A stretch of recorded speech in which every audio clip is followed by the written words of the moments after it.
ప్రభువు నీ కొరకు రిక్తుడైపోయాడు. ప్రభువు నీ కొరకు తన దగ్గర ఏమీ దాచుకోలేదు. ప్రభువు నీ కొరకు పరలోకాన్ని వదిలొచ్చాడు. ప్రభువు నీ కొరకు కనీసం తన జీవితంలో ఊపిరిని కూడా ఉంచుకోలేదు. ఆయన రక్తపు బొట్టును కూడా ఉంచుకోలేదు. ఆయన బయటకు నెట్టేశాడు నీకోసం. దేవుడు నీకోసం ఎంత చేశాడు కాబట్టి నువ్వు నీ శరీరాన్ని పరిశుద్ధంగా దేవునికి అర్పించు. ఈరోజు పరిశుద్ధంగా దేవునికి అర్పించేది ఆదివారం అర్పిస్తాం. మనం సంఘంలో ఇక్కడ పరిశుద్ధత కనపరుస్తాం.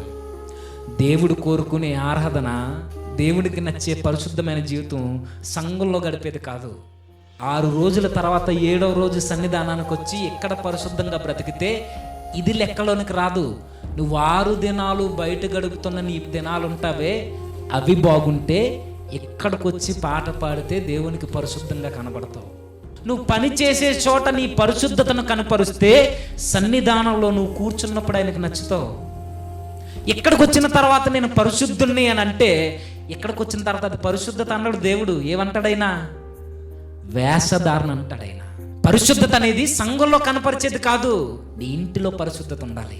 నువ్వు పని చేసే చోట పరిశుద్ధత కనపరచాలి. నీ కాలేజీల్లో పరిశుద్ధత కనపరచాలి. నువ్వు పని చేసే చోట, నీ ఉద్యోగాల్లో ప్రతి చోట నువ్వు ఎక్కడున్నా పరిశుద్ధత కనపరచాలి. ఎందుకు అని అంటే నువ్వు ప్రత్యేకింపబడ్డావు, దేవునికి ఇచ్చేసుకున్నావు. నీ మీద నీకు అధికారం లేదేక ఆయనకి అర్పించుకున్న తర్వాత ఆయనకి ఇష్టంగానే మన జీవితాలు ఉండాలి. కాబట్టి సహోదరులారా, మీరు ఇలా ఉండండి. బతిమాలు కొనుచున్నాడట దేవుని యొక్క కరుణ వాత్సల్యమును బట్టి. బతకగలవా ఆయన కొరకు కృతజ్ఞతగా?